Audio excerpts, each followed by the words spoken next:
welcome back to my YouTube channel. I hope you're all doing really well today. So today's video is going to be a style analysis of the Venice Film Festival. Before we jump into the video, there's just a couple of things I want to say. If you're kind of just interested in the style analysis, which is completely fine, I'll put chapters at the bottom of the video so you can just skip to that now. So I'll keep it short and sweet, but just like if you are a regular viewer, which if you are, hi, that's amazing, I love you. Sorry, I just want to say my hair is still wet, so please just ignore that. But if you are a regular viewer, first of all, I'm really sorry for not uploading last week. I was meant to, but I did start a new job last Monday, so I don't have all the time off that I did throughout summer, but I am still wanting to upload twice a week on Thursdays and Sundays. But last week was just so hectic with starting a new job and I didn't manage my time very well. But I've kind of got like a good plan and like schedule going for after work, so yeah, hopefully I should be getting a video every Thursday and every Sunday. Okay, I'm gonna have to sit down because this is not a good place to sit. Okay, I'm just gonna jump straight into the video. If you've watched my style analyses before, you'll know that I write a lot of notes on my laptop, so I kind of do just read off my laptop because otherwise I will forget everything. So excuse if I just keep looking down. So the Venice Film Festival, oh my god, it was amazing. Since then, as I'm filming this, the Met Gala happened last night and I was very torn whether or not to do a Met Gala style analysis, but I just wanted to do the Venice Film Festival. I thought it was a little bit different. The Met Gala gets a lot of coverage, and the Venice Film Festival is just as much as a fashion show as the Met Gala is. And honestly, I thought there were some amazing looks, maybe even a little bit better than the Met Gala. That's very bold of me to say. So I'm just gonna jump straight into it. I simply picked looks which stood out most to me. Not necessarily my favourite, but ones that I really wanted to talk about. So the first person we're going to talk about is Mariacarla Boscano, and she was wearing Jean Paul Gaultier. So, oh my god, I love this so much. This dress is so bold and so feminine. I absolutely love the exaggerations on the curves of Mariacarla's body. So if you don't know, Mariacarla was an iconic supermodel in the late 90s, early 2000s. And I feel like this dress is really channeling that sort of like 90s runway vibe. Love the asymmetry of the off the shoulder details, which really frames the bust. I think the colour paired with what I think is velvet feels really luxurious too. There's a real feel of asymmetry to this dress, with half being dark burgundy and half being brown. This is like a contrast between the colours, which honestly I don't think is that noticeable, but I feel like once you do notice it, you can see how the two halves of the dress give off very different energy and they look like they're inspired from completely different eras. I think it's a really beautiful dress and it has been worn so well by Mariacarla. I love the almost padding on the hips. This is giving me very vintage ball gown energy, which I think is strong throughout the dress. Also, I love the tights. At first I didn't like them, and for a long time I didn't really like tights. But honestly, I'm coming to love them, especially coloured but dark toned tights. The next person I wanted to talk about is Jodie Comer. I love Jodie Comer, and she wore a layer, I think I'm pronouncing that right. It's actually a brand that I haven't heard of, but I do really love it. So I'm gonna start off by saying I hate the shoes, and whilst I think it's bold, I don't think the calf length boots go well with like where the hem stops at all.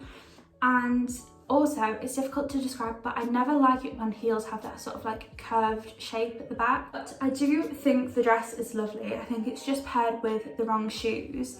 I love the high neck, and I think this looks really bold on Jodie, although I don't really like the cap sleeves. I don't think they're pretty, and I don't think they really look nice on anyone. I also think they typically tend to be more of a dainty, girlier cut of sleeve, which can sometimes look nice juxtaposed next to a more sleek and darker look, but I don't think that does that here. I like the sheerness of this dress, but I never really like it when there's a sheer skirt with a bodysuit underneath, rather than like a detail on the pelvis of the skirt to hide the sheerness. I always think being able to see sort of like the V of the bodysuit on the thighs just makes it look a bit clunky. However, I love the stripe detailing, and I think it's given me very Mugler vibes, which is sort of what I feel overall from this dress, and it feels very sleek and elegant and powerful. So the next person I'm going to talk about is Jake Gyllenhaal, and he is wearing Valentino. I love Valentino. I honestly think they're one of my favourite designers and I love this look. Now, if you've watched any of my other style analysis videos on my channel, you will know I never really talk about men's fashion, as I'm not very knowledgeable on it, and honestly, I don't really have that much of an interest in it. But I am trying to broaden my horizons, and there's a couple of menswear looks at this event which did stand out to me. So this is a simple suit really, with a double-breasted jacket and trousers, but I really love how they're a bit of a wider leg, which I think is interesting. It gives off an old-timey feel to it, and even so it's not as fitted, it still looks very sophisticated and formal. I love the off-white beige colour to it, and I think it's a nice alternative to a plain black or a garish bright white suit. However, I do think it's a little boring, and I think he could have worn something a lot more inventive, but I do think this suits him nicely. So the next person I'm going to talk about is Kristen Stewart, and she is wearing Chanel. Now, Chanel did Kristen so dirty here. I feel like they enjoy a good dress paired with trousers from time to time, but it honestly just looks like she's wearing pajamas. This look could have been improved so much by keeping the trousers and having a silk suit jacket or a top with a very tight bodice and a very dramatic sleeve. I just don't know why they did this. I really don't like it. And honestly, I don't think it was received very well at all. Also, the thick elastic waistband makes it look so cheap, and the thick black ribbon around it contrasts horribly against the mint green. Like, it really was not doing what they thought it was doing. I just don't understand this look at all, and I think it could have been improved so easily. Honestly, I don't really have anything positive to say about it, so that's it. I think it was a big mistake, and I think they did Kristen dirty. The next person I'm going to talk about is Dakota Johnson, and she was wearing Gucci. So this silver Gucci dress is stunning, and Dakota Johnson is stunning too, so this look is honestly so breathtaking. So the base of the dress is like a mesh slip dress, but it's covered in lots of crystals that almost look like raindrop or kind of like paisley shaped. I think this is a really elegant dress, and I think the tassels add a further dimension to the dress that gives what would be a very feminine and dainty slip dress a bit of edge. The shoulders on this dress also give this look a bit of a sharp edge as well, which gives it a very 1920s or sort of 1940s feel, which is also reminiscent in the tassels, which gives it sort of like a flapper style look to the dress. In this dress, I love how there's different sections with like different depths of the silver tassels, as it almost feels like shading a bit, which makes the garment feel more like art, and this is something that we see in some other pieces at the event as well. One thing I'm not too keen on, however, is the tassels on the skirt. Not as a whole, but it feels a bit too sparse, to the point where it looks like some have fallen out. Obviously I know that they haven't, but that's what it looks like. But I'm not sure if that's just in certain pictures, and also I think if the tassels on the skirt were denser, we wouldn't be able to see that beautiful slip dress underneath. The next person we are going to discuss is Kate Hudson, and she is wearing Valentino. Again, I love Valentino. I love this look. Oh, I love Valentino. This is such a gorgeous dress on Kate. I love the flamboyance of it, yet it still looks so dainty and elegant. I love all the details individually, but it does feel like an excess of tulle. I absolutely love this embroidery and lace detail that stretches the length of the garment and covers the bust. I think it's so feminine and is exactly what I look for in a dress. Sometimes I think a transparent bust covered with lace looks a bit tacky, but I absolutely love it here. I think the stripes on the sleeve as well is a lovely design detail too. I love how this dress completely encompasses Kate in fabric, but it still has a more revealing bodice to it. I think it's a really magical dress and exactly what I would expect from Valentino. The next person we are going to discuss is Barbara Palvin, and she is wearing Armani. I have mixed feelings about this dress. So Palvin wore an Armani gown which has such a gorgeous silhouette, and it opens up almost like a lily, which I think is beautiful. It has a very subtle and delicate silver diamante, I think, detail across the hem, which I think really alleviates the classiness of this dress. Honestly, I'm not a fan of the like scooped neckline, and I don't think it's very flattering. However, I can see how it aligns with the other curvatures of the dress. I understand that dresses have to be practical to walk in, but I feel like the bagginess at the bottom of the dress makes it look a bit messy. The creases and folds at the bottom of the dress really detracts the attention away from the ultra smooth and sturdy bodice of the dress. I think this is a really classic look, and it's a very artistic look too, which is something I feel is like at the core of fashion, and I feel like that's something we don't see expressed enough. The next person we are going to discuss is Timothee Chalamet, and he is wearing haute Ackerman. So I didn't really like this look from Timothee, and I honestly thought all of his looks at this event were a bit like bleh. I feel like the trousers are very ill-fitted, and maybe the bagginess below the knee was intentional, but if it was, I still don't like it. It gives what was a very slick outfit a very strange silhouette, which I don't really like. I wish Timothee would just wear something a bit more flamboyant and a bit of a bolder silhouette, as this fit is honestly not suiting him, I don't think. I think it's just a bit boring, and I feel like he does tend to wear more boring things. I could really picture him with like Harry Styles-esque clothing. I don't love this outfit, but I do love how it's a shimmering velvet material, and I think that really does add a bit of glamour to what would just be a very sleek plain black outfit. I don't love this sweatshirt though. I'm not mad at it, but I just think it's a bit bland, and sometimes things like that can be pulled off as like a casual item in a formal event, but I don't think it does that here. So the next person we are going to talk about is Zendaya, and she is wearing Palvin. Now this look got a lot of hype online, and rightly so. I honestly think it's beautiful. I think it's one of my favourite looks of the whole event. I think it's just completely stunning. I think this look is so amazing how they've managed to create such a beautiful wet look draping silhouette when it's made out of leather. Now, you would not be able to tell from looking at it, but this dress is made out of leather. I think it's a fairly common silhouette. I don't think the silhouette is nothing revolutionary, but it looks so much more interesting and impressive because it's made out of leather. So this look from Palvin is actually from the fall 2020 collection, which actually features a lot of kind of molded looks. This dress is hand-casted and hand molded, so it's a custom fit to Zendaya, which I just think is so cool. Like, imagine having a dress hand molded to your body. The only thing I don't like about this dress, now don't come for me, but the only thing I don't like about this dress is the neckline.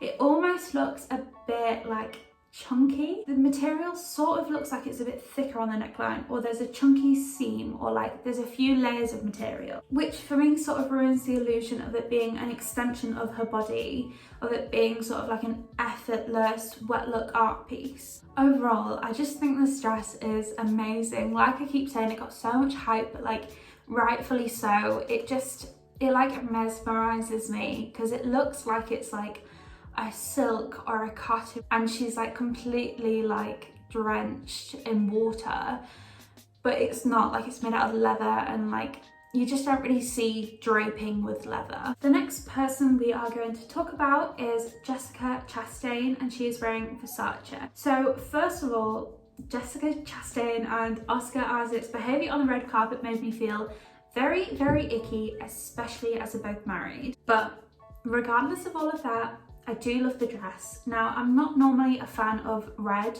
unless it's Valentino, but I think the different depths really improves this, and it's diamond encrusted too, which I don't love the look of, but I do really appreciate. Now, this dress has a very interesting pattern. I can't tell if it's sort of zebra print or has claw marks or cracks, or if it's simply just like lines. It's nice. I like the shading, and again, like Dakota Johnson's dress, I think the sort of like shading look to it makes it feel closer to the art that is at the heart of fashion. I think the curvature of the pattern on the dress as well really accentuates her waist, and I think this dress is really flattering on her. It's giving me sort of very Jessica Rabbit vibes, especially with the matching bright red lipstick. Something that really irks me about this dress though is the hem and the length of the dress. Now, I know not all dresses need to have a trail, but I think this really would have benefited from even just like a little trail.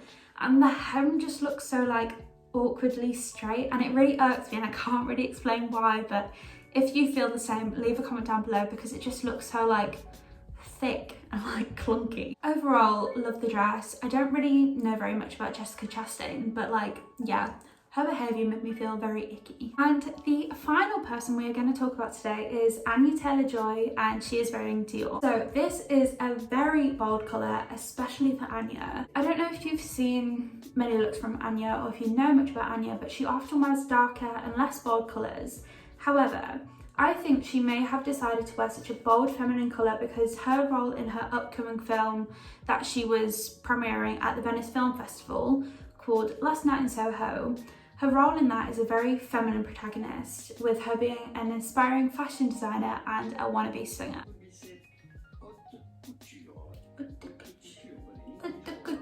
Dior haute couture, Dior